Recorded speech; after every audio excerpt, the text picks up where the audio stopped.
Hello dear students, school to you YouTube channel में आपका स्वागत है, खैर मकदम है और वेलकम है। डियर स्टूडेंट्स, आज के इस वीडियो में मैं आपको हिंदी लोकवाणी यानी हिंदी कंपोजिट के पेपर के बारे में खास ट्रिक बताने वाला हूं। इस ट्रिक में जो बातें शामिल है वो है निबंध लिखने की ट्रिक, पत्र लिखने की ट्रिक, सरल अर्थ लिखने की ट्रिक, स्वमत कैसे लिखा जाएगा और गद्य आकलन को किस तरह से हम लिख सकते हैं। खास करके उन बच्चों के लिए जो हिंदी मराठी में कमजोर है, हिंदी में उनकी किसी वजह से पढ़ाई नहीं हो पाई है, इसलिए हम ये उनके लिए बना रहे हैं। अब इसमें ये 5 पॉइंट शामिल है।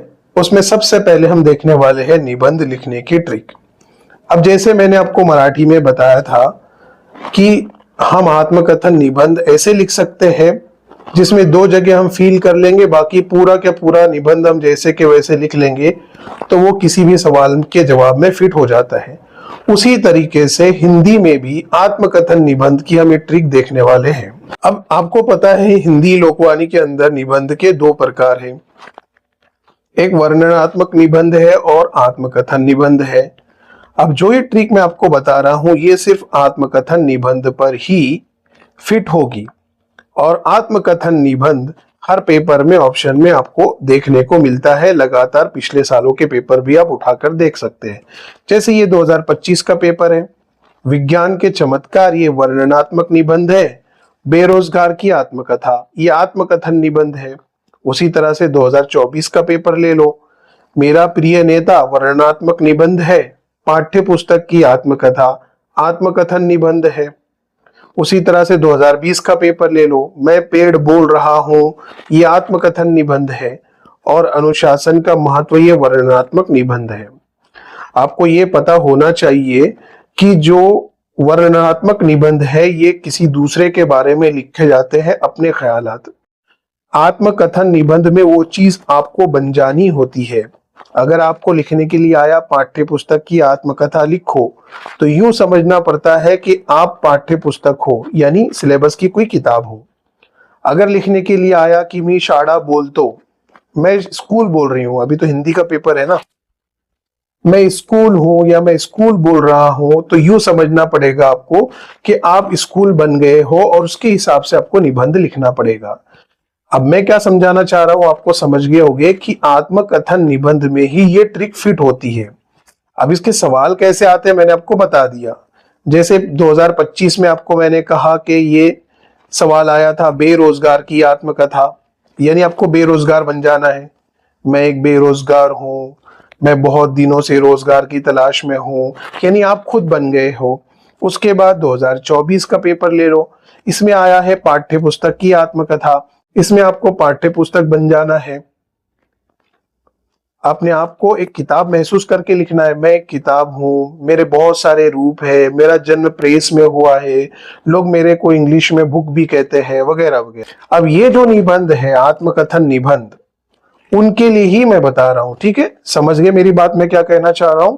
ओके, तो ये आत्मकथन निबंध का फॉर्मेट है। यानी आपको क्या करना है, ये जू के तू फॉर्मेट है और इसमें आपको 2 जगह फील करना है बस। एक टाइटल देना है और एक यहां पर खाली जगह जो दी हुई यहां पर फील करना है। अब आप समझ लो पहले, अब स्क्रीनशॉट ले लेना, बाद में कोई मसला नहीं, वीडियो आपके पास ही है। ये पीडीएफ भी मैं आपको इसकी लिंक डिस्क्रिप्शन में दे दूंगा, प्रिंट निकाल सकते हैं, लिख सकते हैं, कोई मसला नहीं है। पहले समझ लो इसको। अगर आपके पेपर में, और इंशाल्लाह 99% ये आता ही आता है, एक वर्णनात्मक निबंध आता है और एक आत्मकथन निबंध आता है। आपको आत्मकथन निबंध देखना है कौन सा है और आपको टाइटल दे देना है यहाँ पर, और उसके बाद यहाँ पर खाली जगह भरना है। अब पहले हम एक मिसाल ले लेते हैं। चलो मान लो ये 2020 की मिसाल है, मैं पेड़ बोल रहा हूं। हमको समझ गया ये आत्मकथन निबंध है। अब हमने इसमें फिट करना है। कैसे फिट करेंगे? हम शीर्षक डालेंगे, टाइटल। पिक्चर का टाइटल कैसे बड़ा आता है, आप सबसे ऊपर डालेंगे टाइटल, मैं पेड़ बोल रहा हूं, ठीक है? अब शुरू करेंगे आप कंटेंट। नमस्कार मित्रों, क्या तुमने मुझे पहचाना? मुझे पहचानना कोई कठिन नहीं है।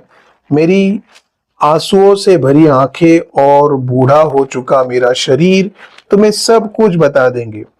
सुख और दुख से भरी मेरी कहानी सुनोगे तो तुम्हारी आंखों में भी आंसू आ जाएंगे। आज बहुत दिनों बाद मुझे कुछ बोलने का मौका मिला है, क्या तुम थोड़ा सुनोगे? आज मैं तुम्हें अपनी कहानी सुनाने वाला हूँ। मैं एक पेड़ हूँ। ठीक है, अब मैंने खाली जगह में क्या डाल दिया हूँ? पेड़ डाल दिया हूँ। ऊपर टाइटल क्या लिखा हूँ? मैं पेड़ बोल रहा हूँ। अभी तक तो सबके सब फिट हो रहा है कि नहीं हो रहा है? हो रहा है। मेरा जन्म एक खुशहाल और सुंदर वातावरण में हुआ है। वातावरण यानी माहौल, इन्वायरमेंट। मेरी मैत्री शुरू में सभी को बहुत पसंद आती है। मेरी दोस्ती शुरुआत में सभी को पसंद आती है। अब मेरा रूप बहुत बदल गया है। कुछ बातें हमारे जीवन से इतनी जुड़ी होती है कि उन्हें हम अपने जीवन से कभी दूर नहीं कर सकते। लेकिन अब मैं बहुत थक गया हूँ। मेरे दुख और दर्द का तुम पर कोई असर होता हुआ दिखाई नहीं देता। लेकिन कभी कभी मुझे बहुत खुशी होती है कि तुम्हारे जैसे मित्र मेरी चिंता करते हैं। तुमसे बात करने पर मुझे बहुत आनंद मिला है। आज मैं बहुत मन हल्का महसूस कर रहा हूँ। ठीक है, अब मैं चलता हूँ। ये हो गया आपका भाई आत्मकथन निबंध पूरा। अगर आपने इसमें ग्रामेटिकल मिस्टेक नहीं किया है और इतना मवाद लिखा है तो आपको 4 के 4 नंबर मिलेगी। इंग्लिश मीडियम को 5 से 5 नंबर मिलेगी। मैंने आपको एक मिसाल लेके बताया था 2020 की। चलो अब यही मिसाल मैं अगली लेता हूं 2024 की। पाठ्य पुस्तक की आत्मकथा हिंदी में लिखने के लिए आया था। अब मैं ये इस टाइटल में कैसे फिट करूंगा? हम ऊपर डालेंगे पाठ्य पुस्तक की आत्मकथा, जैसे के वैसे टाइटल। और अच्छा लिखने की कोशिश करेंगे तो मैं पाठ्य पुस्तक बोल रही हूँ, यानी मैं किताब बोल रही हूँ। हो गया, एक खाली जगह हमने फिल कर दिया। अब दूसरी खाली जगह हमको ये फील करना है, मैं एक पाठ्य पुस्तक हूं। बस आपका पूरा निबंध बन गया। ओके, समझ गए? जैसा कि वैसा लिख लेना है। फिर हाँ, यहाँ पर मैंने खाली जगह दिया हूं, आपको खाली जगह बनाना नहीं है। सरलता से लिखना है कि मैं पाठ्य पुस्तक हूं। अब फिर से पढ़ लो, पाठ्य पुस्तक रख कर वो उसमें पूरा निबंध फिट हो जाएगा। ओके, ये निबंध हम आत्मकथन वाला निबंध ही चूज करके लिखने वाले हैं। मुझे उम्मीद है आपको ये पसंद आया होगा। उन बच्चों के लिए जिनकी किसी वजह से मजबूरी से हिंदी की पढ़ाई नहीं हुई है, वो बच्चे इस फॉर्मूले को अप्लाई कर सकते हैं। और जिनकी हो गई है, जो इससे अच्छा लिख सकते हैं, डोंट मैटर, इससे अच्छा लिखो, कोई मसला नहीं है। लेकिन अगर आपको ऐसा लग रहा है कि ग्रामेटिकल मिस्टेक होने के चांसेस है, तो इसी फॉर्मूले को अप्लाई कर दीजिए। देखो, एक मैं फिर से रिमाइंड कर रहा हूं आपको कि मेरे पास 2019 से लेकर 2025 तक ऐसे 7-8 साल के पेपर है। बोर्ड क्या है? बोर्ड के, कोई गेस पेपर नहीं, ये बोर्ड के पेपर है। और उसकी लिंक मैंने डिस्क्रिप्शन में दिया हुआ हूं। आप जैसे उस पर क्लिक करेंगे, मेरे ब्लॉग पर जाएंगे, वहां से आप पीडीएफ भी डाउनलोड कर सकते हैं। और जस्ट उसी के सामने मैंने वॉच करके एक बटन दिया हुआ है, वहां से उसका जवाब भी दे सकते हैं आप। पीडीएफ में पेपर भी है एज इट इज, बोर्ड का पेपर, और उसका जवाब भी उसके सामने वीडियो की शक्ल में दिया हुआ है। तो मेरा आपको पूरा सजेशन है, मैं अपने स्टूडेंट को भी यही कह रहा हूं कि पिछले 5 सालों के कम से कम पेपर को आप देख कर आइए। आपके साथ में 7-8 साल के पेपर है। आप मराठी का पेपर आपका जो हुआ उसको उठाकर देख लो, कितने % उसने पिछले साल का रिवाइज किया है। इसलिए मैं आपको सजेस्ट करूंगा कि आप लोग पिछले साल के प्रीवियस ईयर के क्वेश्चन पेपर इस वेबसाइट से जाकर देख लो, जो डिस्क्रिप्शन में दी हुई है। नहीं मिलती है तो मुझे कमेंट्स करो, मैं आपको 5 पेपर की लिंक्स शेयर कर दूंगा। लेकिन क्लियर कट कमेंट में बताओ कि सर मुझे 5 पेपर की या प्रीवियस ईयर बोर्ड के पेपर की लिंक भेजो, तो मैं आपको कमेंट्स में भेज दूंगा 1 घंटे के अंदर अंदर। ओके, तो प्रैक्टिस करके जरूर जाओ, इंशाल्लाह इंशाल्लाह उसी में से सब पूछा जाएगा। ठीक है, अभी हमने क्या देखा? हमने निबंध की ट्रिक को देखा। अब हम समझेंगे पत्र की ट्रिक को। ओके, अब आपको पता है पत्र के 2 प्रकार हैं, औपचारिक और अनौपचारिक पत्र, फॉर्मल इनफॉर्मल लेटर। ये जो औपचारिक पत्र होता है वो किसको लिखा जाता है? वो उनको लिखा जाता है ऑफिसेस में। मैं बच्चों को ऐसा सिखाया, ऐसा पत्र जो जिस रिश्तेदार और दोस्त को नहीं लिखा जाता है वो औपचारिक पत्र, जो दोस्त और रिश्तेदारों को लिखा जाता है वो अनौपचारिक पत्र। मित्र आपका दोस्त हो जाएगा और बाबा आई और बहन ये आपके रिश्तेदार हो जाएंगे, परिवार हो जाएंगे, इसलिए अनौपचारिक पत्र होगा। इसलिए इजी ट्रिक को याद रखो कि ऐसा पत्र जो परिवार और मित्र को नहीं लिखा जाता है औपचारिक पत्र, जो परिवार और मित्र को पत्र लिखा जाता है वो अनौपचारिक पत्र। तो मैं अभी पहले आपको अनौपचारिक पत्र की ट्रिक बताऊंगा, ऐसा पत्र जो किसी रिश्तेदार और दोस्त को लिखा जाता है। ठीक है, अभी चलो, अब ये सवाल आपके सामने है। ठीक है, ये सवाल आपके सामने है, तकरीबन ये शायद 2022 या 20 का पेपर है ना, उसका स्क्रीनशॉट मैंने लेकर यहां पर डाला। यहां पर जो पहला क्वेश्चन है वो तो क्या है, औपचारिक पत्र है, लेकिन दूसरा जो पत्र है वो अनौपचारिक है, प्रकाश प्रगति सालुंखे वर्तक नगर जालना। ठीक है, से अपने मित्र, देखो मित्र और सहेली आ गया, मतलब वो हमारा दोस्त है, और हमारे दोस्त और परिवार को लिखे जाने वाले पत्र अनौपचारिक होते हैं। बस आप सिलेक्ट कर लो यही फॉर्मेट। अब तो हम यही सवाल करने वाले हैं। गौरवी चौहान, मित्र सहेली गौरव और गौरवी चौहान अहलाद नगर बीड को जन्मदिन की बधाई देने हेतु पत्र लिखता है, लिखती है। ठीक है, अब क्या कर रहा है, जन्मदिन की बधाई दे रहा है। कौन दे रहा है और किसको दे रहा है, कैसे पता करेंगे?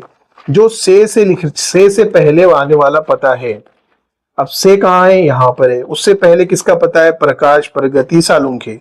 तो हमेशा याद रखना, से पहले आने वाला पता हमेशा हमेशा प्रेषक का होता है। प्रेषक कहाँ आता है, लेटर में नीचे आता है, नीचे। ओके, और हमेशा को से आने वाला पता, को कहाँ है, यहाँ पर है। को से पहले पता किसका है, गौरव और गौरवी का।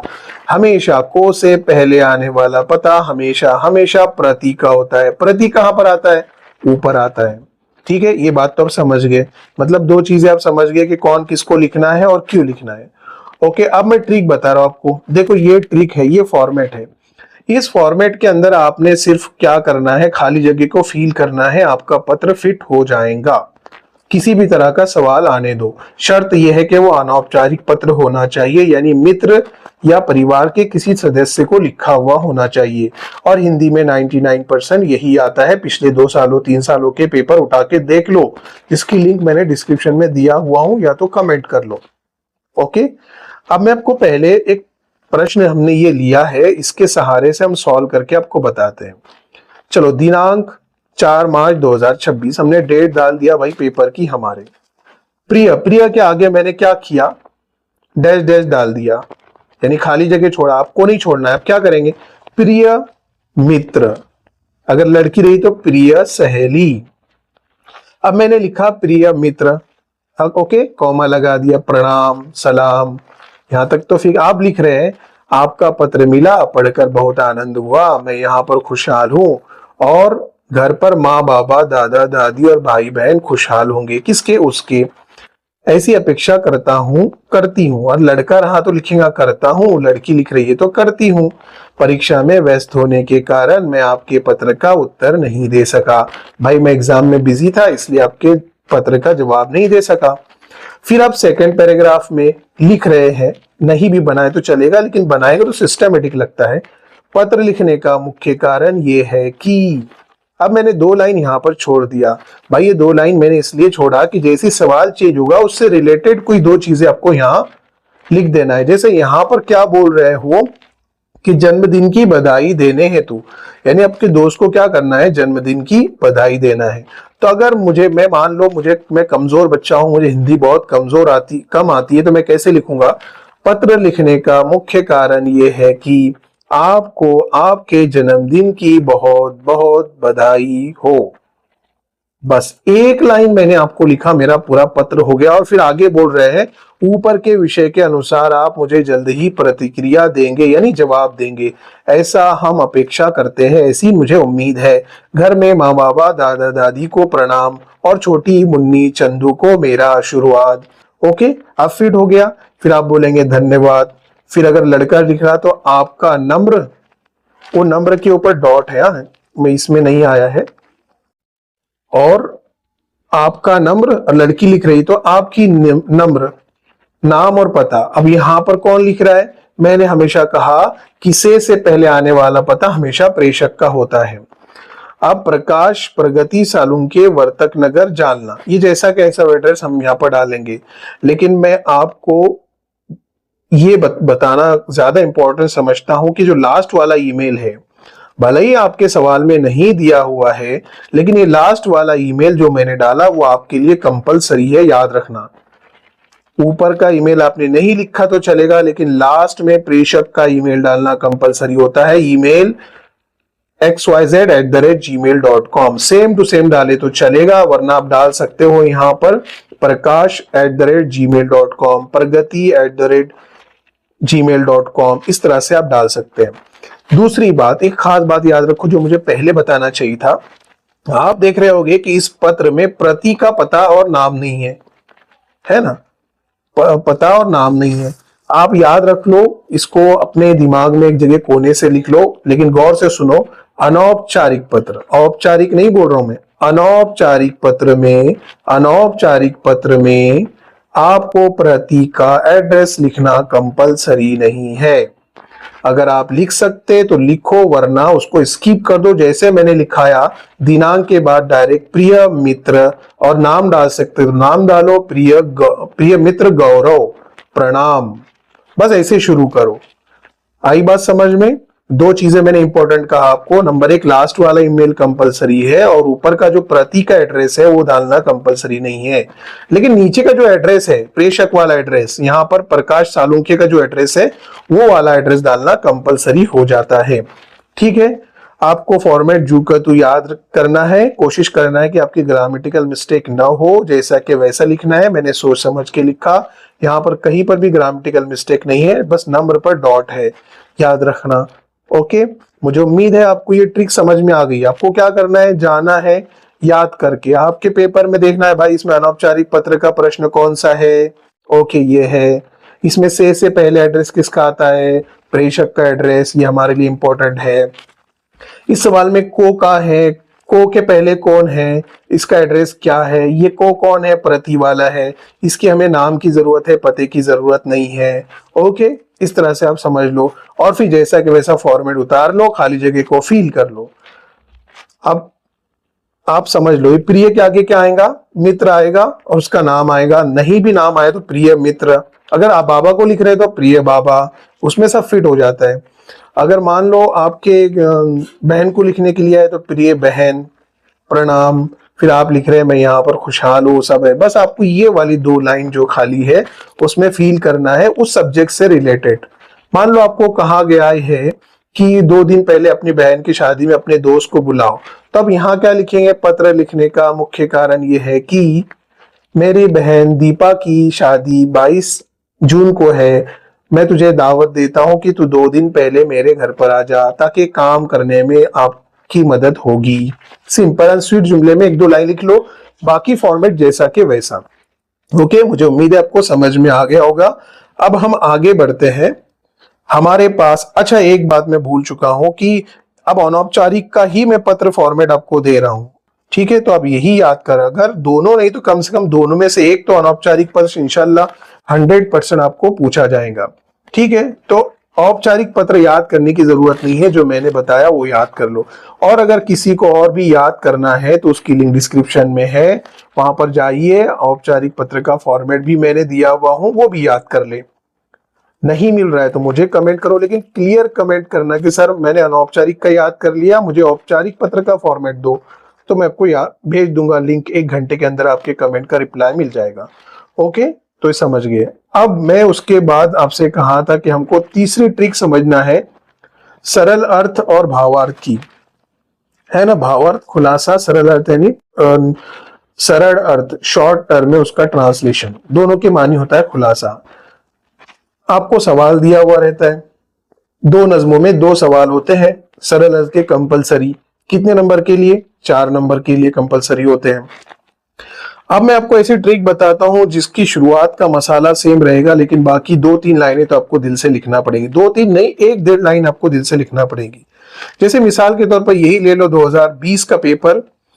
अब उसमें इस तरह का प्रश्न पूछा हुआ है, पहली 2 पंक्तियों का सरल अर्थ 25 से 30 शब्दों में अपने विचार लिखिए। यानी बोल रहा है प्रथम यानी पहली पहली दो पंक्तियों का हमको क्या करना है, सरल अर्थ लिखना है। अब यहाँ पर पहली दो पंक्तियां कौन सी है, कस्तूरी कुंडल बसे मूरख ढूंढे बनमाही, ऐसे घट में पीऊ है दुनिया जाने नहीं। अब मैं मान लो कमजोर बच्चा हूं हिंदी में और मुझे छोटे छोटे कुछ कुछ लफ्ज बस समझ में आ रहे हैं, बाकी कुछ नहीं समझ में आ रहा है, तो मैं जवाब कैसे लिखूंगा। अब ये है उसका फॉर्मेट। ठीक है, दो मैंने क्यों दिया, पहले एक ही समझ लेते हैं हम। ये हमारा पहला फॉर्मेट है, इसको मैं कहता हूं मसाला। अब इस मसाले को रखकर हमें थोड़ा चिकन डालना है, किसका मिला के, वो जो दो लाइन हमको कहा गई ना कि इसका भाई ट्रांसलेशन करो। अब मान लो मैं कमजोर बच्चा हूं तो कैसे शुरुआत करूंगा, प्रस्तुत पंक्तियां, ये पंक्तियां है। जब कंप्यूटर से लिखते हैं तो ऐसा आता है, और अगर आप लिखना चाहे अलग से तो पेन से, तो इसमें क आधा रहेगा और त पूरा रहेगा। पंक्तियां, प्रस्तुत पंक्तियां खाली जगह कविता से ली गई है। अब मुझे याद आ रहा है कि भाई ये पंक्तियां तो जिन ढूंढा नज्म की है, तो मैं लिखूंगा प्रस्तुत पंक्तियां जिन ढूंढा कविता से ली गई है। एक लाइन हो गई हमारी। और मान लो मुझे कविता का नाम याद ही नहीं आ रहा है, तो मैं ये खाली जगह स्किप कर दूंगा और दोनों लफ्जों को मिला दूंगा। प्रस्तुत पंक्तियां कविता से ली गई है, वहां पर मैंने नाम नहीं लिखा लेकिन दोनों को मिला दिया। प्रस्तुत पंक्तियां कविता से ली गई है, इस कविता में कवि ने मनोहारी शब्द चित्र खींचा है एवं प्रेरक लेखन किया है। कवि इन पंक्तियों में कहना चाहता है कि डैश डैश डैश, जो की तक है ये मसाला है। ठीक है, अब ये दो लाइन मैंने डेढ़ लाइन इसलिए छोड़ा कि आपको रिलेटेड लिखने की थोड़ा बहुत तो कोशिश करना है।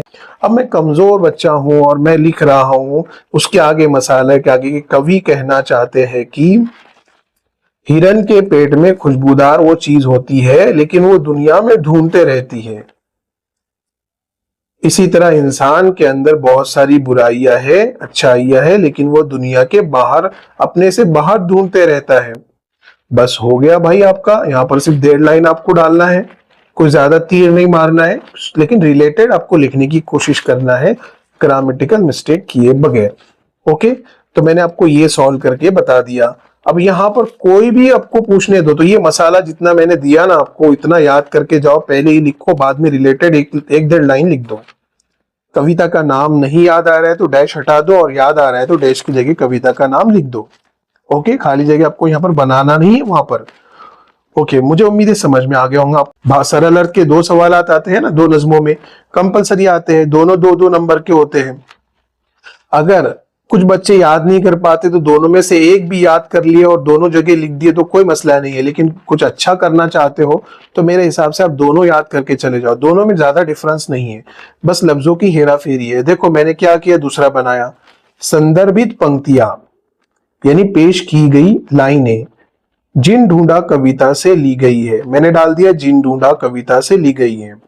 ठीक है, अगर मुझे नाम नहीं आ रहा है कि यार ये कविता कौन से कविता की है, पंक्तियां कौन से कविता की है, तो मैं क्या करूंगा, संदर्भित पंक्तियां कविता से ली गई है, वो दोनों लफ्जों को मिला दूंगा, वहां से खाली जगह हटा दूंगा। फिर आगे लिख रहा हूं, इस कविता में कवि ने विपुल लेखन किया है यानी मिसाली तहरीर की है। इन पंक्तियों में कवि विस्तृत लेखन करते हुए कहते हैं कि है, और वो कहना चाहते हैं कि, अब यहाँ पर कहना चाहते हैं कि इसकी जगह आपको डेढ़ या एक लाइन कम से कम लिखने की कोशिश करना है। अगर ज्यादा लिख सकते तो लिखो, लेकिन कम से कम एक डेढ़ लाइन तो लिखने की कोशिश करो। फिर मैं वही सादा बच्चा हूं तो क्या लिखूंगा, कवि का लेखन करते हुए कहते हैं कि, अब यहां से डैश हटा दूंगा, उसके आगे लिखूंगा कि हिरन के पेट में खुशबूदार चीज होती है लेकिन वो पूरे जंगल में बाहर की दुनिया में उसे ढूंढती है। वैसे ही मनुष्य है जो जिनकी अच्छाई बुराई उनके अंदर छुपी हुई है लेकिन वो दुनिया में खोजते रहता है। बस हो गया आपका जवाब। और उससे क्या होगा, मसाला डालने से सामने वाला इंप्रेस हो जाएगा, अच्छे अच्छे वर्डिंग इस्तेमाल करने से पता चलेगा बच्चे ने पढ़ा है, और जब आप लिखेंगे ना तो वहां पर उसको नंबर देना कंपलसरी है भाई, इतना समझ में आ जाओ, अटेंड कर लो, छोड़ना नहीं है, आपको नंबर जरूर मिलेगा। ठीक है, ये सरल अर्थ का हो गया। अब एक क्वेश्चन आपको सौमत का आता है जिसमें आपको क्या होता है, खुद से जवाबात लिखने होते हैं। जैसे मैं आपको एक दो क्वेश्चन दे रहा हूं यहाँ पर, जैसे ये परोपकार ही जीवन है, इस विषय पर अपने विचार लिखिए। कितने बार रिपीट हो चुका है सवाल में कि एहसान ही हमारी जिंदगी है, इस पर अपने विचार को लिखो। दहेज समाज के लिए कलंक है, इस विषय पर अपने विचार लिखो। अब मान लो ऐसे सवाल है, आगे मैं आपको सवाल भी देने वाला हूं, इस तरह के सवाल की प्रैक्टिस करके जाओ, इंशाल्लाह उसी में से आपको एक पूछा जाएगा। अब इस सहमत का फॉर्मेट है, मान लो ये आ गया दहेज समाज के लिए कलंक है, इस विषय पर अपने विचार लिखिए। अब मैं सादा बच्चा हूं, मुझे हिंदी ज्यादा नहीं आती, तो मैं कैसे लिखूंगा? उपर्युक्त, सुनो गौर से, याद करने में आपको आसानी होगी। उपर्युक्त का आधा है और त पूरा है। उपर्युक्त, उपर्युक्त प्रश्न में उल्लेखित विषय के बारे में अभिव्यक्ति के लिए कहा गया है। इस विषय पर विचारिक कल्पनाशील तर्क लिखते वक्त मैं स्पष्टीकरण ऐसे करूंगा कि, इतने भारी वर्ड है भाई, अच्छे से अच्छा बच्चा आप नहीं लिख पाएगा, होशियार से होशियार बच्चा ऐसा नहीं लिख पाएगा। बस आपने ग्रामेटिकल मिस्टेक आपने नहीं करना है। उपर्युक्त प्रश्न में उल्लेखित विषय के बारे में अभिव्यक्ति के लिए कहा गया है। भाई जो संदर्भित हमको सवाल दिया गया है उसमें मेरी अभिव्यक्ति पूछी गई है, स्वमत पूछा गया है। इस विषय पर वैचारिक और कल्पनाशील, इसमें सोच समझ और कल्पना तर्क यानी लॉजिकली लिखते वक्त मैं अपना स्पष्टीकरण ऐसे दूंगा कि, ये हो गया भाई मसाला। अब 2 लाइन तो हमारी बढ़ गई है, 2 से 2.5 लाइन। अभी क्या लिखना है हमको? दहेज के बारे में लिखना है, तो मैं लिखूंगा हाँ दहेज समाज के लिए कलंक है। भाई मैंने इसमें सिर्फ हाँ डाला हूं, बाकी जैसी वैसी लाइन तो ही है। समाज की बदनामी दहेज की वजह से होती है, ये रूढ़िवादिता है। चलो ये वर्ड आपको नहीं आ रहा है तो आप लिखेंगे ये हाँ ये समाज के लिए कलंक है, समाज इससे बदनाम होता है, समाज में ऊंच नीच की भावना इसमें पैदा होती है। बस 2-3 जुमले अपने छोटे मोटे लगाकर उस जुमले को जवाब को खत्म करो। और अगर आपको लिखना आता है, आप ज्यादा लिख सकते हैं तो फिर मसाला भी निकाल लिए तो चलेगा, लेकिन ऊपर की 2 लाइन लिखेंगे तो इंप्रेस हो जाएगा सामने वाला। ओके, इस बात का आप ख्याल रखेंगे।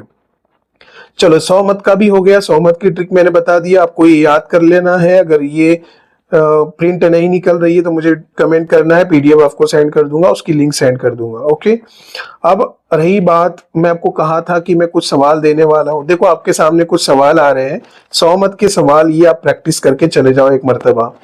2 तो मैंने आपको बता दिया, परोपकार ही जीवन है, इस विषय पर अपने विचार लिखिए। परोपकार यानी एहसान। दहेज समाज के लिए कलंक है, इस विषय पर अपने विचार लिखिए। ये 2 बता दिया। उसके बाद और एक प्रैक्टिस करके जाओ। कुछ प्रश्न है, वृक्ष वर्षा लाने में सहायक होते हैं, इस विषय पर अपने विचार लिखिए। नंबर 4, कोशिश करने वालों की हार नहीं होती, इस विषय पर अपने विचार लिखिए। तुलसी के औषधीय गुण पर अपने विचार लिखिए। स्त्री घर की लक्ष्मी है, इस विषय पर अपने विचार लिखिए। खोए हुए आदमी ने गांव वालों के लिए दिए गए योगदान पर अपने विचार लिखिए। बढ़ते हुए प्रदूषण को रोकने पर उपाय अपने विचार लिखिए। सहयोग से कठिन कार्य की पूर्ति होती है, इस विषय पर अपने विचार लिखिए। मानवता ही सच्चा धर्म है, इस विषय पर अपने विचार लिखिए। मेक इन नीति पर अपने विचार लिखिए। ग्रंथ हमारे गुरु है, इस विषय पर अपने विचार लिखिए। ग्रंथ यानी किताबें, वो हमारे उस्ताद है, इस पर लिखो। अब लास्ट वन जो मैंने आपको कहा था कि मैं आपको एडवर्टाइजमेंट के बारे में बताऊंगा, शॉर्ट ट्रिक। ये तो बहुत इजी क्वेश्चन होता है भाई, ऑप्शन में भी आता है, कहानी लेखन, गद्य आकलन और साथ में विज्ञापन लेखन।